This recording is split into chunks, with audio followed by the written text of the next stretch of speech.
friends, how are you all? I hope you're doing well. Welcome back to the channel. Just trying to get the camera right for you. Please forgive me for the way I look today. I am full of cold sores, my lips out here, and it's hard to talk because it's sore. And I'm a mess. I know I'm a wreck. I'm feeling quite rough today with a nasty cold and a sore throat and all that junk you get at this time of year. I'm taking my elderberry syrup, so I'm hoping in a couple of days that will help. So my friends, the last video I did was part 1 of the quilt, wasn't it? And I left you with the strips and showing you how those strips go together into a square, and then you do 4 squares identical, and then you have those leftover strips, which I've seemed to have lost. Bear with. Where are my leftover strips?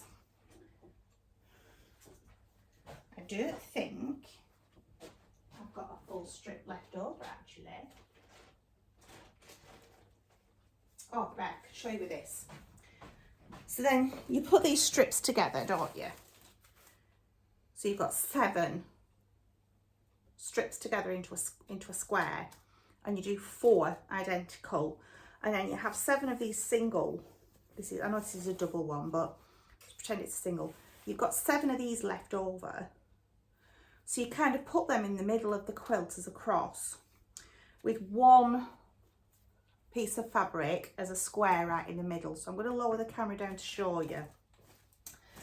When I left you, I said to you I was just going to put those strips together, and then I was going to finish the rest off tomorrow, simply because it was dark, losing light. I needed to get tea on for husband. And before I knew it, without even realising, I'd put all the 4 squares together. And I thought, I've just done all this and not filmed it. So I'm so sorry for that. I will lower the camera down now so you can see the finished quilt top. I've not done the batting or the wadding, as we call it in England. I always call it batting. I've not done the batting and the backing yet and the binding, but that will get done probably next week now when I've finished work for the holidays. So I'll just lower the camera so you can see. So this is kind of the finished result of the trip around the world quilt. So the middle bits are just this section going right through the middle there, that cross, with just that 1 piece of fabric in the middle that's different from the rest, just as a centerpiece. So basically, when I left you, I was putting this square here together, just this square here, and then you do that square, and that square. You put it together with a gap in the middle, so this cross here can run straight through the middle of it, and that's how you get this pattern. So I'm really sorry I didn't finish it off with you guys. Honestly, I just wasn't thinking. I just started sewing, got into the zone and forgot all about thinking, oh, I need to switch the camera back on. So I'm so sorry guys, but that is what I think is one of the easiest quilts in the world to do. If you're doing something, like you can do log cabin quilts. There's one called Drunkard's Footpath. There's Mariner's Compass. Beautiful, beautiful quilts, but some of them can be quite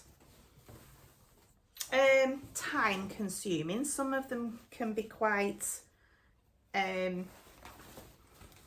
I think some of them for me would be challenging. I'd have to be retired and have a lot of time to be able to do these things. And that's why I chose the Trip Around the World quilt, simply because it looks like a professional's put it together.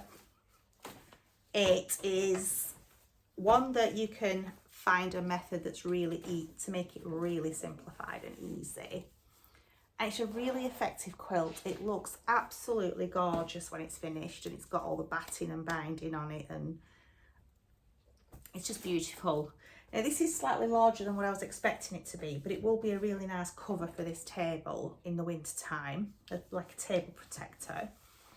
And you never know, I might even make a bigger one to go over the bed sometime in the future.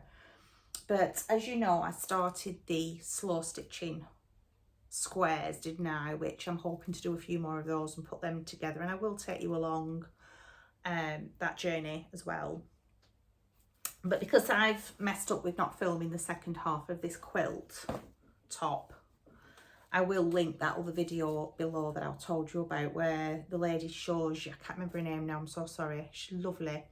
She shows you the process, so you can just see at the end how she puts it together at the end, because she lays it all out on the floor for you and kind of goes through it all.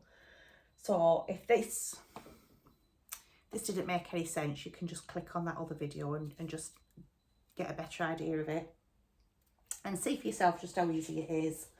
So that's part 2 of the trip around the world quilt with a very rough Samantha feeling very sorry for herself, and yeah, cold sores and not good. And I've got this massive bruise on my hand. I don't know how I've got it because I don't remember banging it. It were all swollen yesterday and black. It's calming down a bit now. So I'm in the wars, guys. I'm in the wars. So yeah, the other thing I wanted to talk to you about was a bizarre parcel I got the other week. Not that the parcel was bizarre, it was from the company Bazaar. So that will be the next video, and I will do an unpacking of that, because that is a really good way of building some scraps up if you don't have any. I've got lots of scraps, but I have scraps of sort of what I would class as ordinary cotton, ordinary fabric. And when you get stuff from Bazaar, they are like fair trade. They're like kind of recycling material that would normally get thrown away, and they're all like some really pretty things in there, some pretty fabrics. Sometimes there's silks in there, there's all sorts of different fabrics in there. And what they do is they package them up into different groups. So you've got a group, you can have reds, purples, greens, whatever. I ordered the red package this time, I think in the new year when I get, because I'm going to try and get one a month. So it's affordable. And I'm going to probably get the purple next time, and then maybe in February get the green one. And then just build up gradually like that, so I'm getting a parcel a month, if you will. So I will be going through that with you soon. I've kept it all in the beautiful little bag that it came in, so I can show you. You can get all sorts of things in there, and it's really good for if you're doing some like slow stitching not slow stitching quilts, but slow stitching squares for little fabric books. If you're in a club where you're doing swaps and you're sending these little slow stitch swaps to one another, absolutely brilliant for that. And like I said, I'll be going through the slow stitching quilt with you, and I'm also going to be doing Kawandi as well, which is an Indian style of quilt, which is a completely different method altogether, and it's absolutely beautiful. So I will be doing that with you probably in the new year, where we'll be needing scraps of fabric and things like that. So that package, you know, the Bazaar parcels will come in very handy for that as well, where if you've got enough scraps where you don't have to get any more, you don't have to buy anything, then it's for free, isn't it? But I'm thinking about going to the charity shop and buying a couple of little scarves and things for what you put in between the layers, like they do in a traditional Kawandi. So I'll be doing that with you. I'll be showing you that method, which is just delightful, and it was great to do as well if you have got the scraps, which I have got the scraps, but I just wanted a few little different things to put in there as well, that just making it more interesting. So yeah, that's what's coming up, friends. So that's the around the world quilt, trip around the world quilt done, which I'm well, the top's done, which I'm thrilled to pieces with. I'm really happy with the way that's turned out. Because like I said to you before, as much as an experienced sewer I am, you know, I've done dressmaking, home decor, I've done all sorts, you know, handbags, curtains, quilts, cushions, blankets. I've done a lot. I've done a lot of sewing over the years, but quilts isn't only something I've been doing for the last, I'd say 5 or 6 years maybe, and not that many either. So I don't have that much experience when it comes to quilts. I just have a little bit of know-how. So for this to turn out as well as it did, you know, I'm really, really pleased. And I'm telling you now, if I could do this, anyone can do this. Absolutely anybody. So yeah, if you can try and follow along from the first bit, and obviously click on the link in the description box below for the better tutorial. This was just a video on showing you what I was doing. I don't do tutorials very well. So yeah, this other one that I'm showing you, that I'll direct you to, is much better than I am at showing you how to do it properly. So yeah, that's it for now, friends. I'm just going to go and have a hot cup of tea and sit down with some slow stitching, so that next time we meet I can show you some more of my squares that I've put together. And I've also, I think last time I was talking to you about the slow stitching, I was saying about I hadn't decided how I was going to put the squares together yet. And the other day I don't think I was even thinking about it. I think I was thinking about something else completely different. And an idea came into my mind on how I'm going to eventually put these squares together for a quilt, like a scrappy quilt, if you will. And it's genius. Well, I thought it was genius. So I will be sharing that with you on the next video when we're talking about the slow stitching, and I'll show you some more of my squares. We'll go through all that process as well. I think I've come up with probably one of the easiest solutions or the easiest methods for putting the slow stitching scrappy quilt together. And yeah, I like the idea. It just popped in my head, whether it was divine or, I don't know, divine intervention saying do it this way. I don't know.